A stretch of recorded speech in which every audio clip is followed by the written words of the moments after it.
stealing like this horse and carriage, which I don't know if he actually stole it or borrowed it. But he does end up helping Tara ends up helping Scarlett so she can get back home. But Scarlett decides to take Melanie and her baby and Prissy with her. And so they do embark on this journey to get back to Tara. And as they're passing through Atlanta, they're seeing that everything has been destroyed and burned down. And life is just not, it doesn't look all pretty and glamorous as it was in the beginning. Everything looks pretty bad.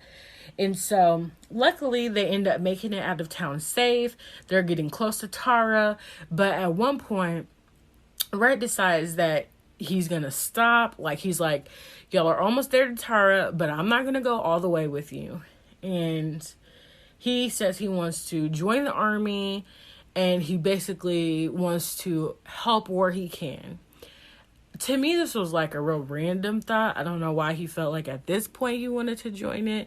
But maybe after seeing all of the destruction and the dismay, he felt like he could be of some use to people or to the army and where they were at. Of course, it's so far gone at this point. I'm not sure what he felt he could do, but obviously he felt like he could do something. So, of course, that this upset Scarlett because, you know, it's just her and women, you know, the help, and then her friend Melanie, who's pretty much sick after giving birth to her baby. So she gets upset that he leaves her, but, he leaves. And on the last leg of the journey, Scarlett, they actually make it. So the last leg of the journey is pretty rough, but she does make it. She pulls through, and they actually stop at 12 acres before they get to Tara, because they're like, okay, well, 12 acres is before Tara, we can just stop there. But when they go there, there's nothing left. Like, the house is completely destroyed to the point that you only see some inside of the house, and like half of it's completely ripped off, gone. So then they have no choice but to actually travel to Tara. And I think one of the greatest parts of this movie is the silhouette scenes that they have. And these silhouette scenes is basically like, because she sees what happens at 12 acres. And so when she gets to Tara, she's like, oh my God, I hope it doesn't look like what that was. But it's like, it's real dark. You only see the silhouette of them. And then all of a sudden, this moonlight streams over the house, and it's still put together. So it ends up lighting up the property. And so they go into the house. She finds Mammy there. Her sisters are there. Her dad is there. Of course, he looks older. He looks distressed. He doesn't even talk the same like he used to. But sadly, she does find out that her mom has died. And her mom died because she went to go help birth the overseer's wife's baby. And the lady was sick. And so that made her sick. And then that led to her demise. And everything has pretty much been taken. All of the food's been taken.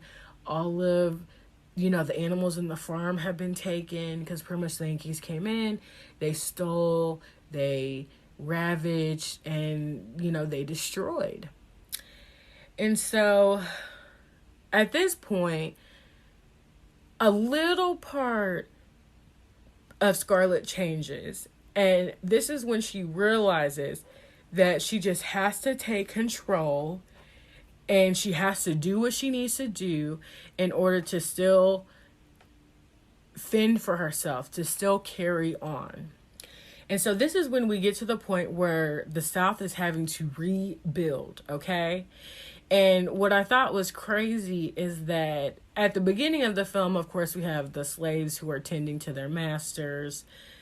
And then at this point, after all of the destruction and, after having nothing, the masters have to become the slaves to a certain extent. So now they're having to pick cotton.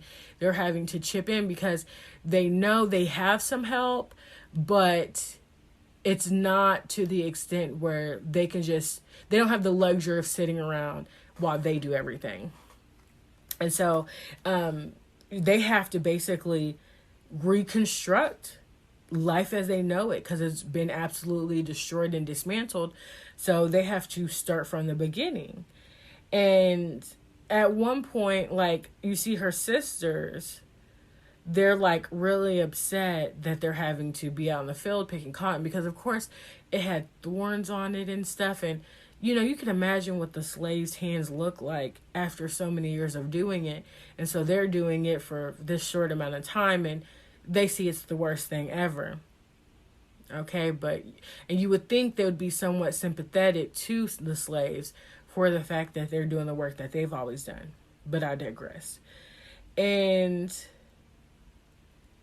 as they're rebuilding their life, the father actually ends up speaking to Scarlett about how she's been treating Prissy and Mammy.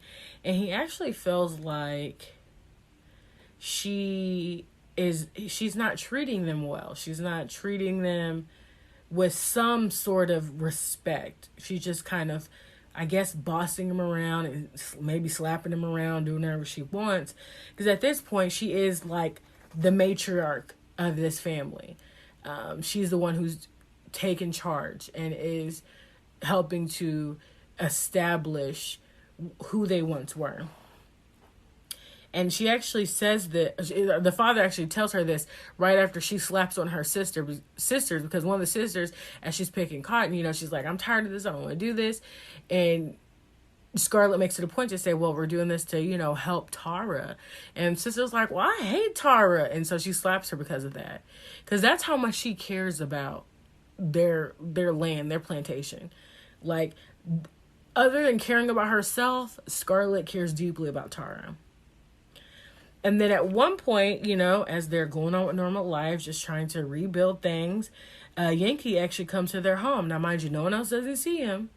But he rolls up. He comes in the house. He tries to take, whatever he wants.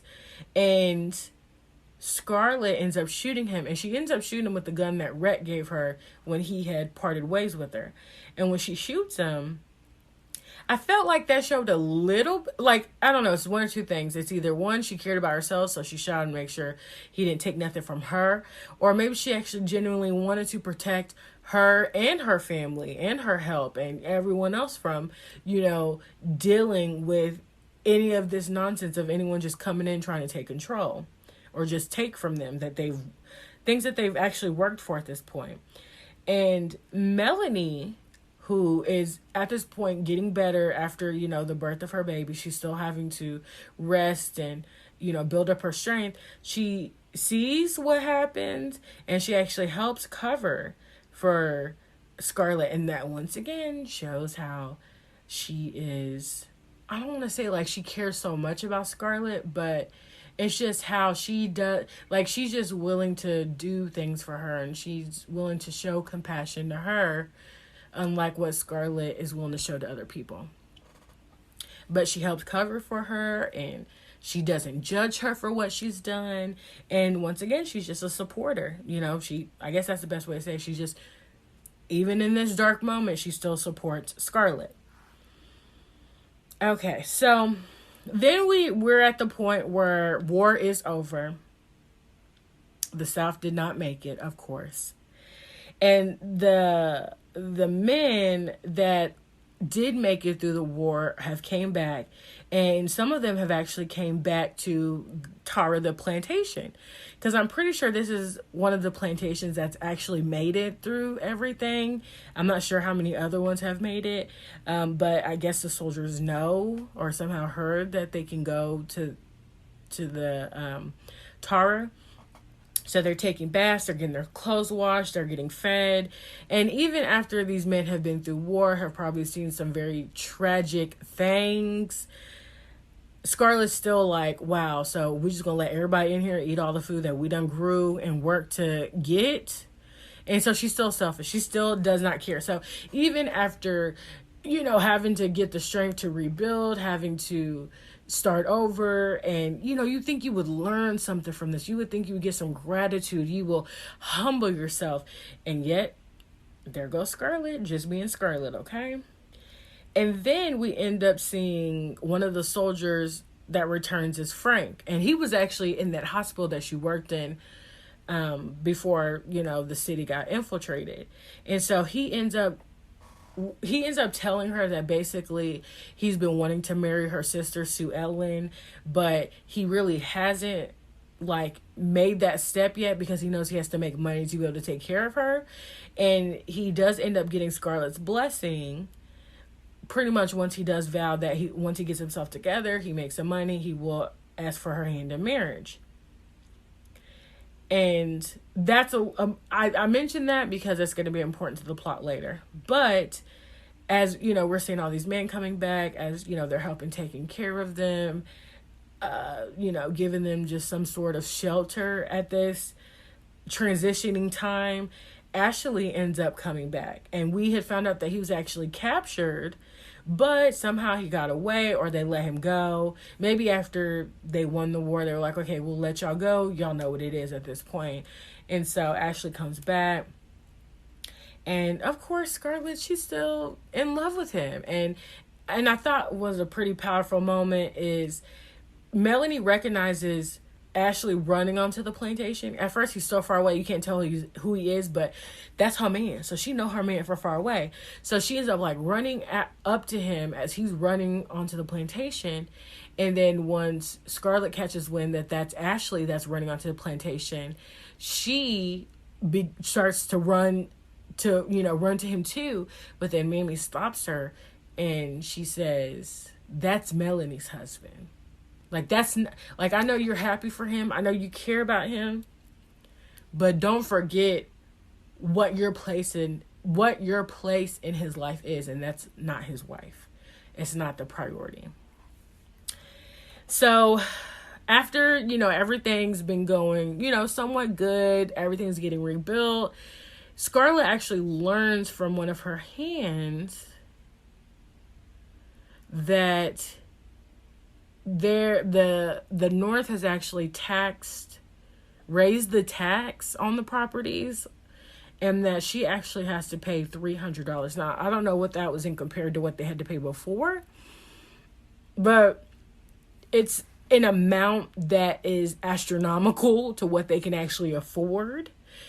And so Scarlett, who has now grown into this determined and strong-willed and independent woman, is now having to, she was trying to rebuild the plantation, to grow food, to, do what she has to do. And now she's met with another challenge where, how do I keep this place? And so as she's trying to, figure out how she's going to get the money for, to keep the plantation, she tries one more time to get at Ashley. And of course, and this time, he's more rejecting of her. And it's not kind of being soft on her about it, or kind of being light, or trying to tiptoe around it. I mean, he's pretty straightforward that the only woman I love is Melanie, and that's the best woman for me. And of course, Scarlett's trying to point out, I'm the best woman for you. I should be the one that's with you. But of course, that's not what Ashley wants. And so she tells him, after attempting to try to win him back, she tells him this will be the last time that she does that. And at this point, she's given up on it. And he does actually tell her that if you're going to continue to do this, I can't stay here with my kid and my wife, because I can't be around someone who's going to convince me every other day to be with them when I don't want to be with them. And, Scarlett feels like it's worth more to have her in his life, even if they're not together, than to not have them at all. So that's ultimately why she says, you don't have to leave.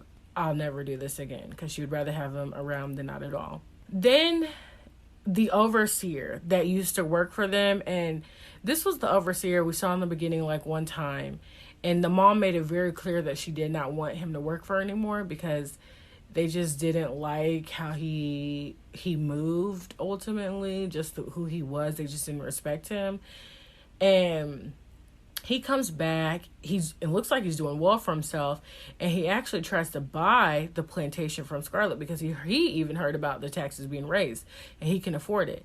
But of course, she rejects him. She knows her family didn't respect him, and so she has no respect for him.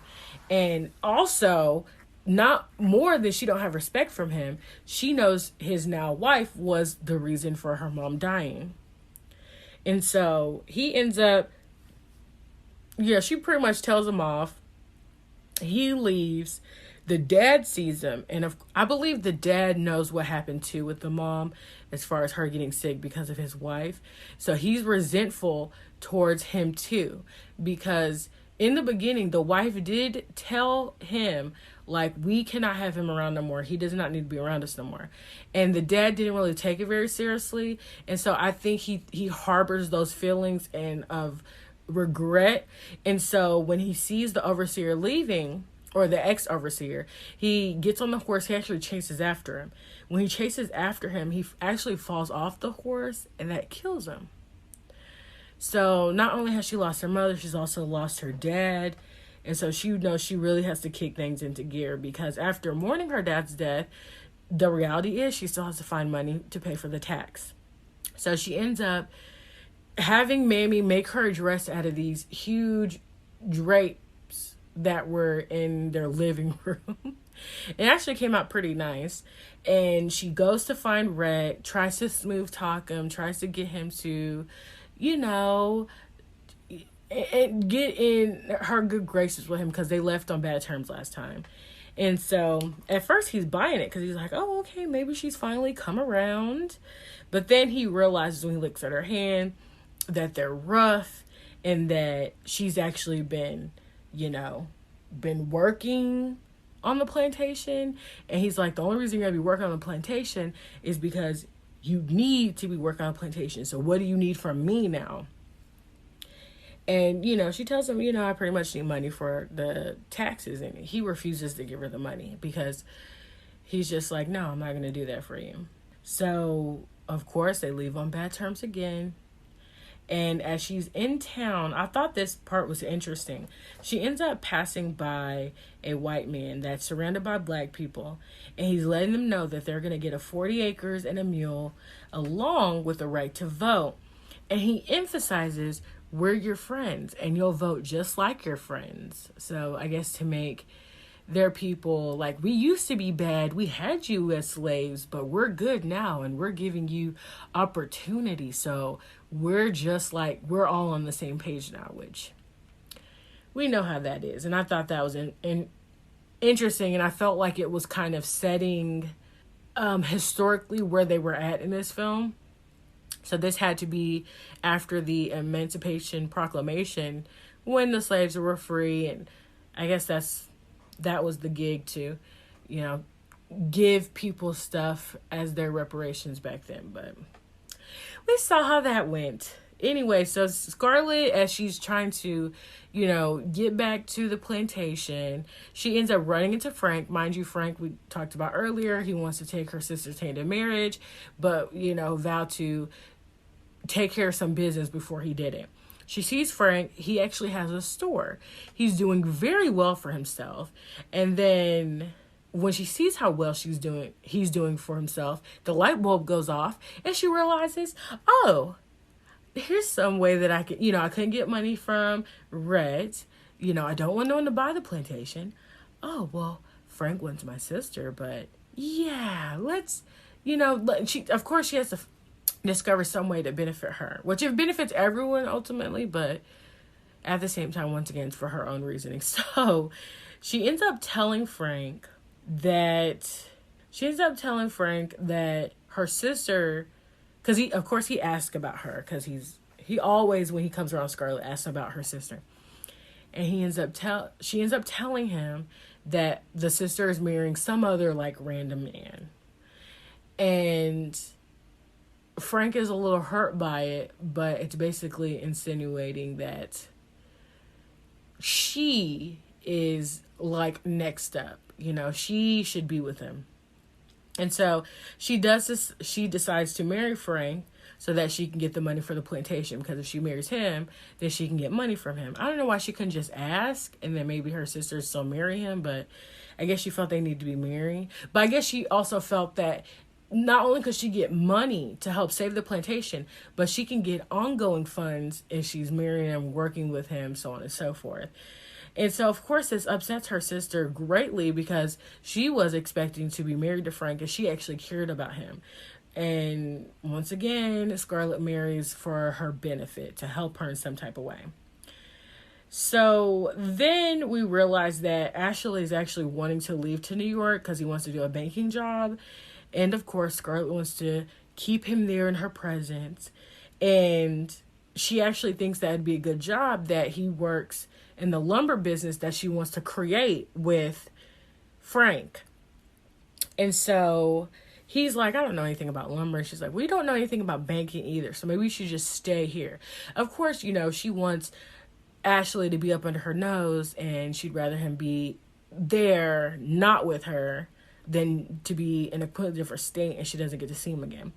So she ends up, doing playing her little role where she's so upset, but this time Melanie actually sees her upset, and she ends up lying to Melanie that Ashley's just being mean to me and he doesn't want to stay here and work at the lumber place. And of course Melanie is on her side. She supports Scarlett 100%. She even tells her husband, oh my god, like, why would you do that? Like, come on, you can stay here and work. And of course Melanie says it, so then that makes him be like, okay, well, I guess I'll stay. But he knows who she is and he knows what she really wants, but because his wife agrees with her, he decides to go along with it.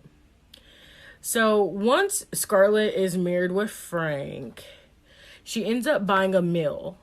And this is when now, not only does she become the independent woman, but she becomes the business woman, okay? And she's running business, her name alongside with Frank's, okay? They're going into business together.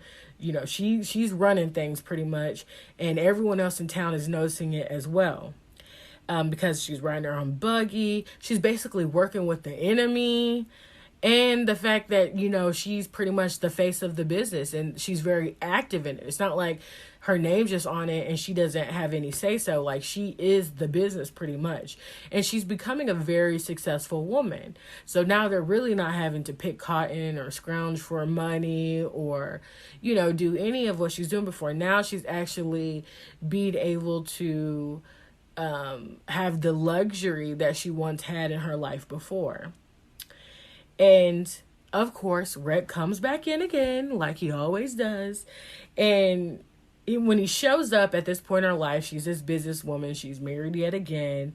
And, he's still trying to convince her that he's still there waiting for her to change her mind one day. And of course, she's still letting him know she's not going to change her mind. And she's actually going to be going to the mill on her own, and she's going to leave town. And Rhett warns her, like, there's a certain part that you shouldn't even be going through. So maybe you should just, hold off on that. Maybe have someone else go with you. But of course, since she's stubborn, she ignores him and she goes on her way. And on her way there, she does end up getting attacked in one of the shady parts of town in that area. And she luckily gets saved by Big Sam, which we heard about Big Sam earlier, who worked on the plantation back in the day. So he saves her, and, she ends up surviving it. And once again, she wants everybody to pay attention to her. She wants everyone to feel bad for her. But, ultimately we know she put herself in that spot. But what we end up learning is that with that attack, this caused Frank, Ashley, and, some other people, and Dr. Mead was involved too, to devise a plan to actually go and attack or hurt the people that hurt Scarlett. Now, originally Scarlett doesn't know about this plan until Rhett comes by. And he is working undercover, and he heard about what, Ashley and them were doing. And so he's letting them know that pretty much the Yankees know because, they are now working in the town, like they're policing it. And so he wants to have like a head start to know exactly what they're doing or where they're at so that he can warn them. And Scarlett didn't know that they were actually going to get revenge because of what happened to her. But what she ends up finding out, it's also with her finding that, the other women or actually I think it was India who was like resentful of Scarlett because she's like, these men could possibly get hurt because your stubborn self went out in town by yourself knowing dang well you were not supposed to do that. So now you've caused all this chaos and we could, someone could possibly get hurt while all of this is going on where they're trying to avenge your attack. So then just like Red had said that he knew that, the Yankees were going to like come and get Ashley because they heard of what happened or they heard about what they were doing, they do end up coming by the house. They do end up coming by and they're pretty much like, we're looking for Ashley. Do you know where he's at?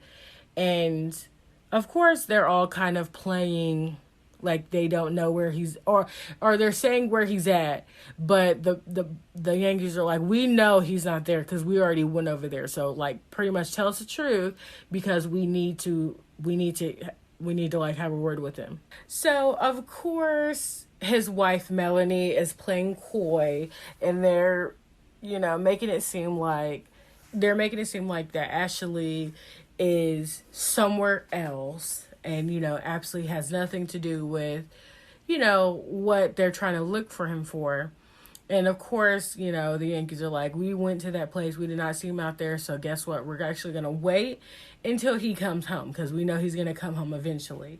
And perfect timing after the Yankees are waiting outside and India and Melanie and them, they're all having this.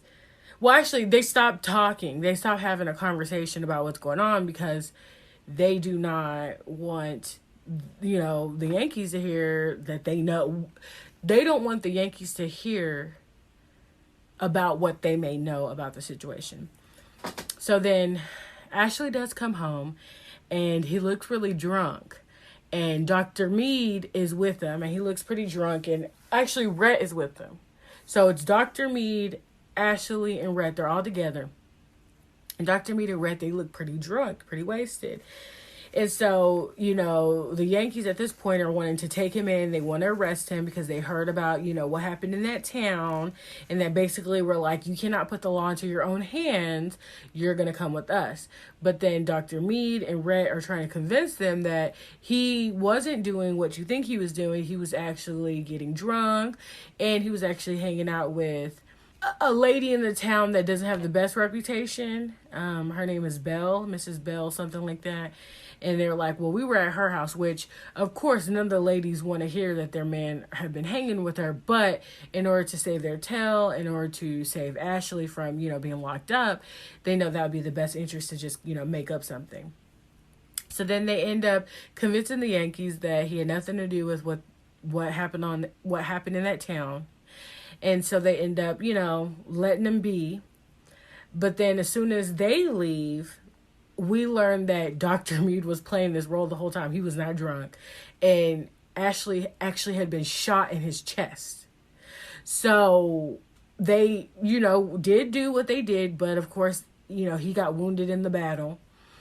And what they learn about Rhett, because of course he's not had this great reputation all the way throughout the movie, but they see somewhat of his loyalty as he did what he could to save Ashley from being arrested.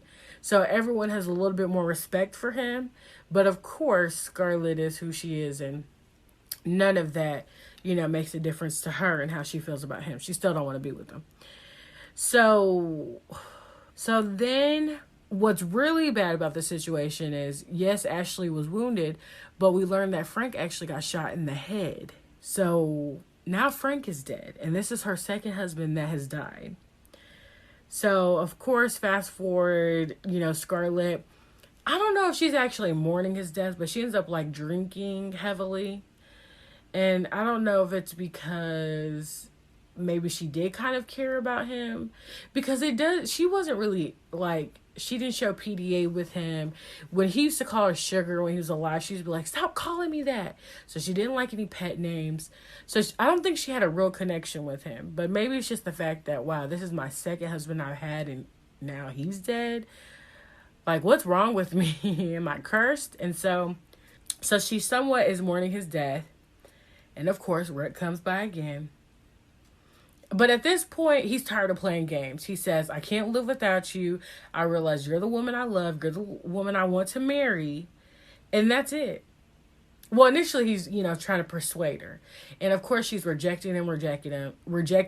And then finally, he says, you know what? I'm tired of playing games. We're going to be together. And that's it. And you need a man like me. You need a man that's going to kiss me like I'm going to kiss you, because you've never been kissed like this before. And at first she fights it, but then she just gives in. But then he actually questions why she all of a sudden giving in and not fighting him. So it's funny because they have these moments where she's, putting up a wall, she won't give in, and then she finally puts it down, and then he questions why she does it. Because I guess he feels like, she's not fighting me, then what's her real motive? And then he does even tell her at one point, like, so do you want to marry me because of my money or what? And she's like, yeah, pretty much. But she's like, would you rather me be honest with you, or would you rather me lie and tell you that I'm madly in love with you, which that ain't gonna be the truth? And so he figures, okay, well, I guess, if she wants to be with me or somewhat try, that's better than me not being with her. So she does agree to marry him. And at this point, Scarlett becomes rich, because not only has she had this business she's been running, but now she's married to Rhett, who is a rich man. And she's actually able to get anything she wants. She has nice clothes. She's, more than nice clothes. I mean, luxurious clothes. Like, I think better than what she wore when her family was, when her family was well off. She's eating, expensive food. She's eating whatever she wants. Because, at one point they didn't even have no food. And then they had decided that they were going to move to New Orleans and live there. And at first they're enjoying themselves. They're enjoying their riches. But then Scarlett one day reminisces on Tara and wants to go back. And of course, because Rhett knows that that's the place she loves and that he wants to do anything to make her happy, he decides to let them go back to Tara.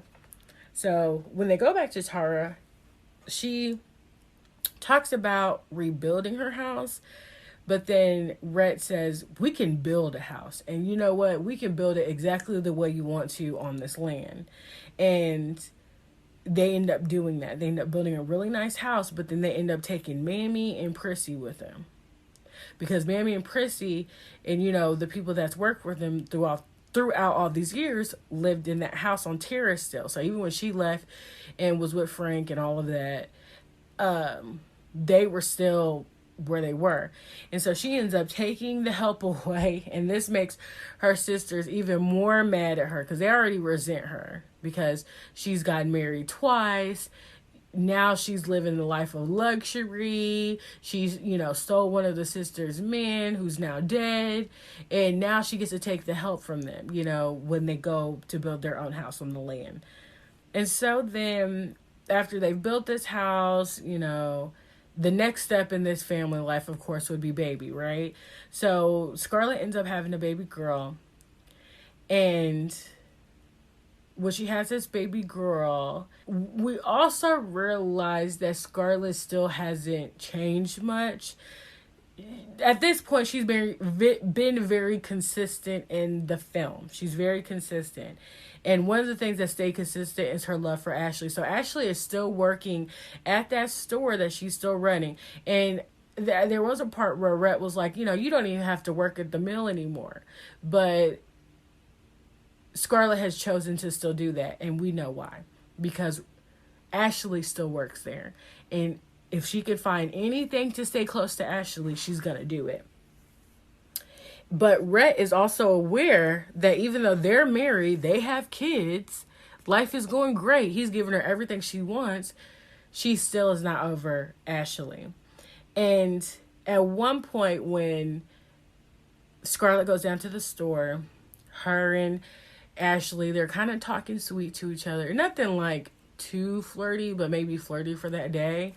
And at one point, Ashley hugs Scarlett very tightly, and they get caught hugging by India and Mrs. Mead. And of course, back then, they're both married. They're not supposed to be hugging each other. That was considered pretty much like cheating. And so, of course, she knows this is going to spread around town. And at this point, Ashley's surprise birthday party's coming up. And so after she gets caught hugging, out a couple hours into the day or whatever, Rhett goes to wake Scarlett up to go to Ashley's surprise birthday party. And Scarlett's like, yeah, I'm not going to go because I'm pretty sure all of this news has traveled to Melanie. I don't want to show my face in front of these people. These people do not respect me now because now her secret's pretty much out. They know how she feels about Ashley. And Rhett tells her basically, you're going to give Melanie the satisfaction of throwing you out of the party. Like, you're going to go up there, you're going to let Melanie vent, do whatever she wants to do to you, and that's it. You're not going to sit here as a coward and not give her that right. So she ends up going to the party, and of course Rhett goes with her. But as soon as they get to the party, Rhett's like, yeah, I'm not staying because I'm not going to get embarrassed by you and they throw you out. And so of course she ends up still going to the party. We see everyone stops when she goes in, and Melanie looks at her. Melanie has this look, oh my God, you think, oh my God, she's about to tell her off. But it turns out Melanie's like, thank you for coming. I'm so glad you can come. And then forces everyone to like say hi to her after everyone knows what happened. And just act like everything is normal. And then at this point, after all that happened, Rhett knows he basically cannot win over Scarlett the way he thought he could with all of these riches and food and clothes. And so he actually decides that he wants to take a faraway trip. Now, mind you, they have a little girl at this point. And he's basically like, I want to go far away. Like, I know this is not really working. I know we're not going to get like a divorce per se. But I just want to get away. And I want to go away with the girl. And there's nothing you can do to stop me. And so it's like, you don't really see much of a bond between Scarlett and their daughter. Let me see. Bonnie. So you don't really see a bond between Bonnie and Scarlett. And I think it's because Scarlett is still so wrapped in trying to chase after Ashley and is still thinking about herself that even after having a little girl, that still didn't like change her heart. So they go away for a while, but that doesn't last very long because Bonnie she gets homesick and wants to go back home. And so Rhett comes back.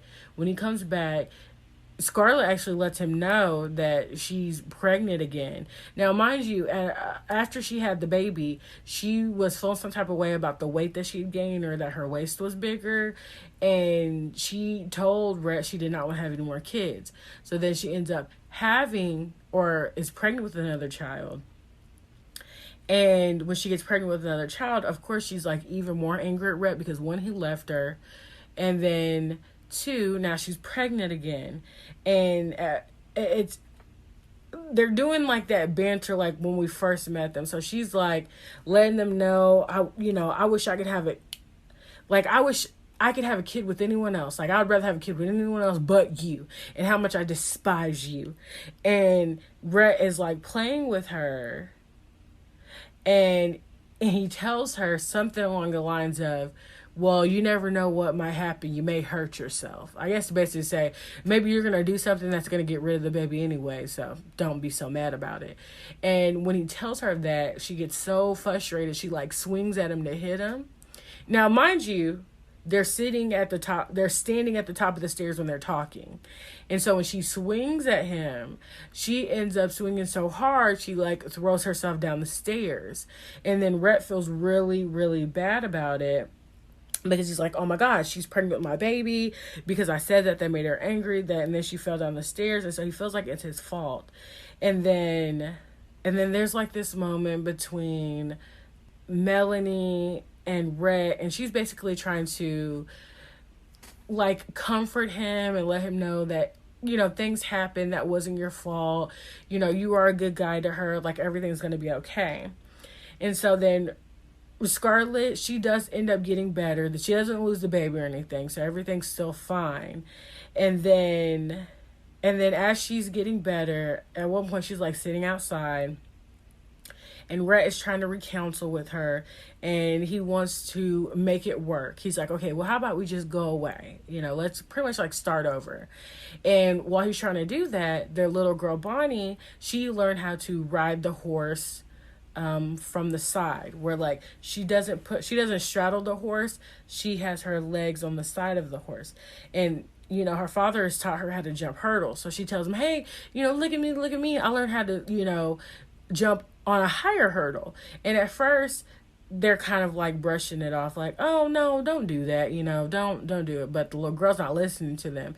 And then this reminds Scarlett of her dad. She's like, oh, just like Pa. And then she realized, wait, when Pa did something like this on a horse, he died. And so it's a little too late. She tries to jump over the hurdle. It ends up breaking. She falls, and this kills her. And I'm trying to figure out, just from falling off a horse, but I guess maybe you hit your head that hard, that's what's going to kill you. But anywho, so it does end up killing the girl. And I didn't expect this. Well, the two things I didn't really expect from this movie is when Scarlett fell down the stairs, and then the death of their freaking little girl. That kind of threw me for a loop and really threw me off. So after the daughter dies, I guess they had viewings in the rooms. So instead of like having someone in a casket and go to a church, like they would just lay them on the bed, and people would go into the room and like view them. And it looked kind of eerie because they showed the little girl on the bed a little bit, and I was like, okay. But after her death, ironically, Melanie ends up getting really ill and is on her deathbed.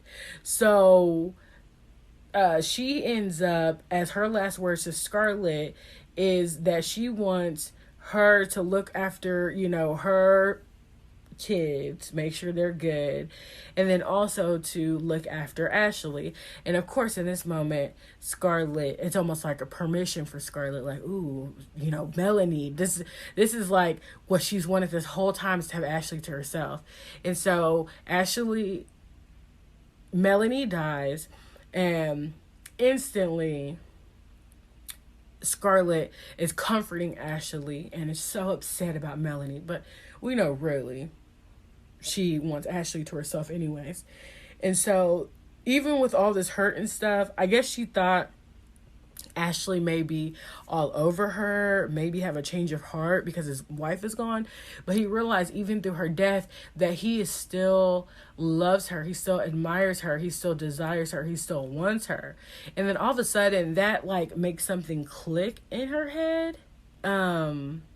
Cause she starts to think about Belle, the character. She had like a small part, and I believe Belle was, I think originally someone that Rhett wanted, or maybe it was the vice versa. It was like Belle wanted Rhett, Rhett wanted Scarlett, Scarlett wanted. So it's like this big chain of people going after people who don't want them. But anyways, she compared her relationship with Belle and Rhett to her and Ashley, and she realized that all along that maybe she doesn't care about Ashley that much. Maybe she desires more the idea of him rather than him himself, because she's just built up in her head that this was going to be the guy for her, but then at the end she still never had him, and maybe that was a good thing. So then she realizes that Rhett is important to her and she does love him, but obviously it's a little bit too late, because after Rhett saw how Scarlett comforted Ashley, he knew that was like the straw that broke the camel's back. He was like, there's nothing I can do to convince this woman to be with me. So then what he ends up doing is going home, and when she has her realization, she didn't even realize he was gone, but then she goes after him, and he pretty much just lets her know, like, we should get a divorce. It's just time for us to go our separate ways. It's time for us to move on. And at this point, now Scarlett is like, I want to make it work. I'm sorry for everything that I did. And Rhett has some really good lines in this movie. And he let her know that basically you're a child to think, you have childlike thinking to think after everything you've done, you can just put a sorry on it and I'm supposed to forgive you. But basically he's like, you've done too much. There's no recounseling at this point. And they even mentions to her that I love the fact we had a little girl because I felt like this little girl was you. This was like my chance to have someone like you pre-falling in love with Ashley that I could mold, that I could spoil, that I could love and would want the love in return from me. And the very famous line at the end of this movie, or the very famous line from this movie, I'm about to play that right now. Where shall I go? What shall I do? Frankly, my dear, I don't give a damn. And just to give some context, that was Rhett's answer when pretty much Scarlett's trying to beg for him to stay. And he's like, I'm ready to move on. I'm done. And she goes, well, what am I supposed to do now? And then that's why he says that line. Okay, y'all. I did not expect this. I didn't expect this podcast to be as long as the movie, but yeah, we're almost there. Okay, so I am going to get to my final thoughts of this film.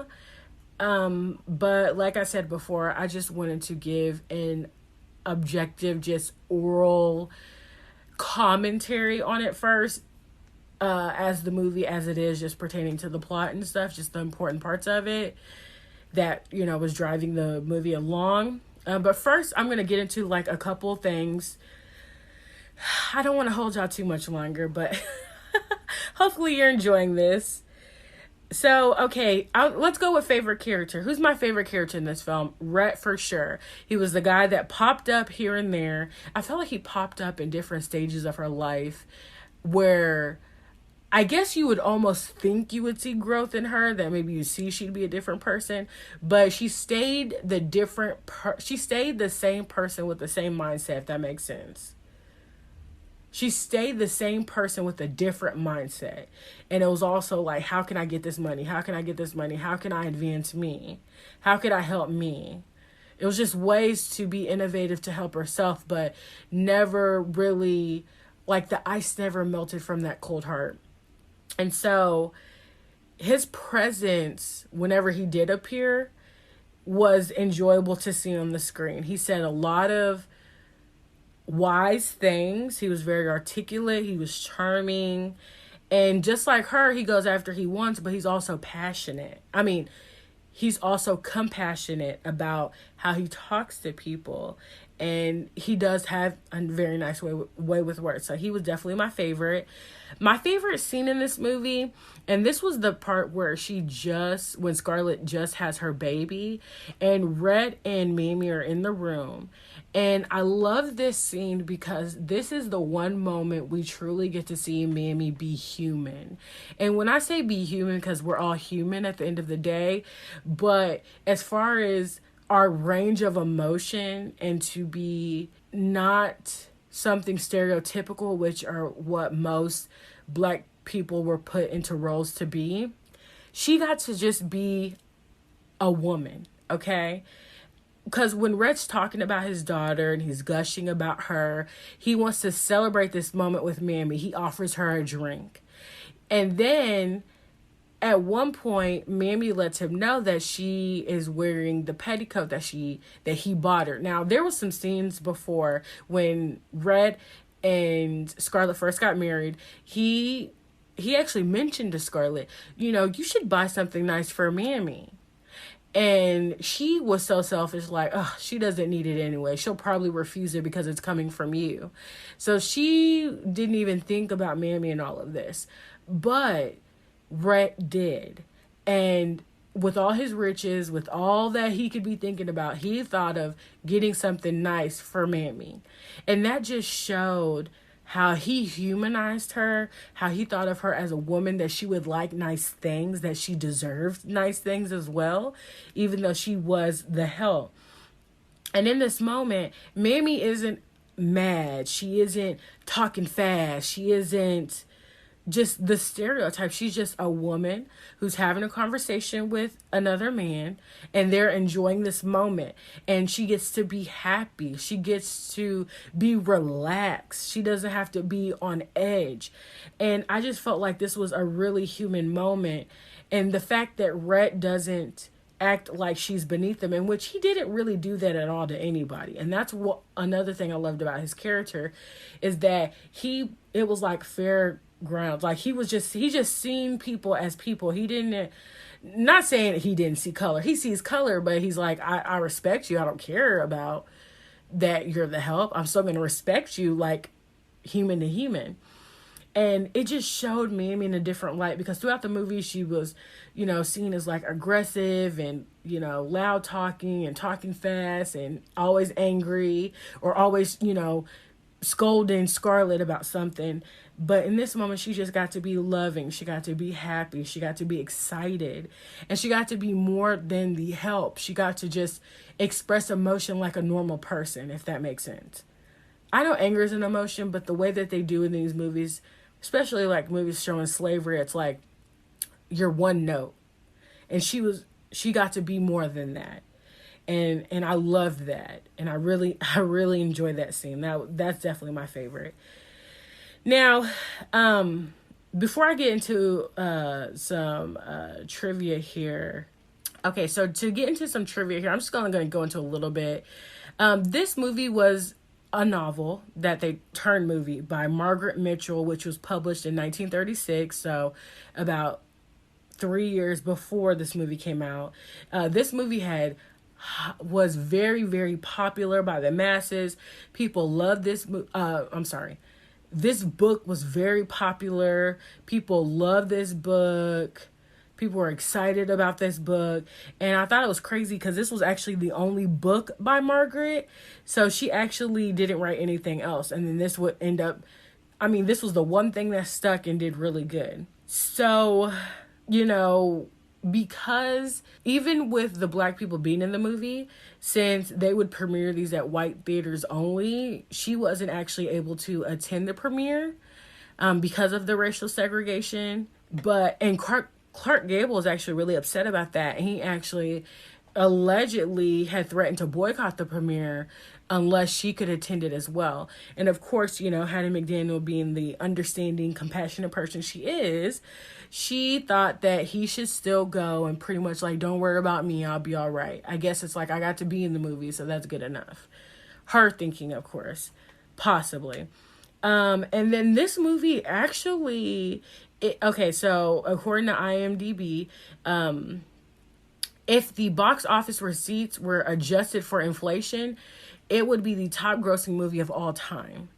And it grossed more than Star Wars episode 6, A New Hope. And then it would only be the second most successful movie of all time. So according to the Guinness World Records homepage, the gross in the 2012 figures for Gone with the Wind would basically be $4.4 billion that it made.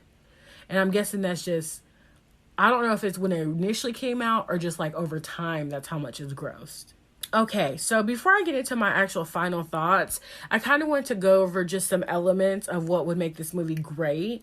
They had great costume, great elaborate costumes and sets. Everything was very elaborate. The movie cost so much to make. It was dealing with real issues such as slavery, adultery, and war. The main character wasn't just a ditzy, powerless woman.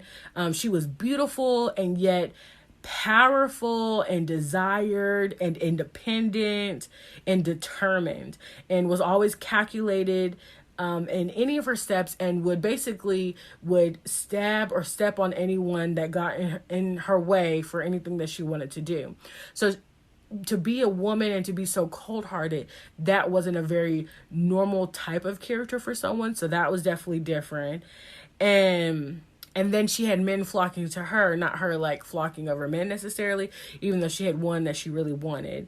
Which is that, I mean, that would be different as well for that time. And it was also just a story ultimately about hope and persistence. And I'm guessing not to give up even when things seem grim or done, that, you know, you can keep pushing forward. And then, you know, the fact that it glamorized the South when, you know, some people felt like that was the most beautiful time. Maybe some people thought that's what the great America was when it was in the 1800s and there were slaves and plantations and, you know, people were living off of the work of the slaves. So maybe people view that as the great, you know, whatever. So I want to go ahead and give my final thoughts on this. Now, mind you, it is a great movie for what it is. You know, they have some very powerful lines in here. They have some very strong characters in here. They have a good story overall. Some groundbreaking characters. But I mean, I put all of that aside, but just so I could just watch this movie objectively. But ultimately, it did make me feel a little anger and disappointment every time the black characters came across the screen, because they were so limited. You know, a person of color was put in such a limited space back then in films. And I understand classic movies, you know, they have all these different elements that have advanced technology, you know, had some groundbreaking characters, broke records. But this was all within a world that had a chance to make things right in a fictional world, because of course it's fiction. So we don't have to duplicate life. We can do whatever we want in the realm of fiction, right? But they still took advantage of the disadvantage of others in the reality world. And so black people are late to a race that started 400 years ago, because initially they couldn't even compete, so now they have to catch up. And I just don't think it's fair that they couldn't truly belong and thrive in something that they were passionate about, or something that they enjoyed doing, or something that they, you know, really wanted to do in life, such as having a career in acting.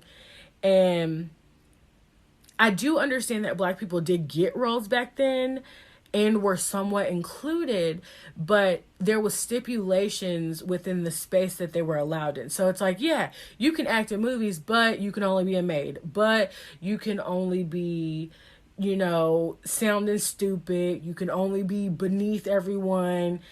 There's so many dimensions to a human, but yet we're going to keep you one-dimensional because we feel like that's appropriate. We feel like that's your true role. So not only do y'all do jobs like this in real life, but we're also in fiction. You're going to be there to dress the set, to decorate it, and continue to play those roles. We don't see you as anything more. And it just never gave the black people a chance to branch out and to play these different human parts. And the playing ground just was not even in the slightest. And I know there was some independent filmmakers that were able to maneuver the industry, to create their own films, to create, you know, different roles for black people. But at the same time, it just wasn't fair as far as the mainstream movies. And I just feel as though these classics lacked the proper talent that could have propelled some of these black actors and actresses that really could have had successful careers. And I know life isn't fair, but it just, when I see these classic movies, I think of what could have been the possibilities for black people in this space. And I know right now we're catching up. We're, you know, creating more diverse roles for black people. We're creating, you know, black people to not only, you know, be in front of the screen playing diverse roles, but being diverse behind the scenes as well, being directors and cinematographers and screenwriters and all of that. And I get that. But I feel like that is history we cannot sweep under the rug. So yes, we have these classic movies. Yes, we have these great movies. But let's not also forget that black people were not allowed in those spaces back then. And let's learn from this, and let's continue to do better. Let's continue to advance Black people and people of color to be seen as human. Let's continue to humanize Black people in these spaces. And so even though this movie, ultimately, would I watch this movie again? First of all, it's a long movie, and I get it for its time. It makes sense for its time. But now that we're in 2020 and not the 1800s, it does look a little different. Like, we're way past that, and we're trying to do better. And the last thing that I'm going to do is, anytime we do these movie analysis, at the very end, I'll rate it, okay? We have 3 ratings. We have 1, which means I would movie worthy. So I go to the movies to go see it. Or 2, I'll wait till it comes out on DVD. I'll wait till it goes to Redbox. I mean, that's normal. Even though you don't necessarily get Redbox, but you'll say, I'll wait. I'll see when it comes on Redbox. Or 3, I'll wait till it comes on TV. And to be honest, if I had to choose an honest rating out of those 3, I would say for its time, I would probably rent it. Like, an objective side of me would say this movie would be good to rent, because you can actually sit down and watch it. But then the other side of me would be like, I'd wait till it come on TV. So I'm kind of torn between those 2. Just because, like I said, it's easy as an objective side of me to be like, oh my God, yeah, this is a great movie.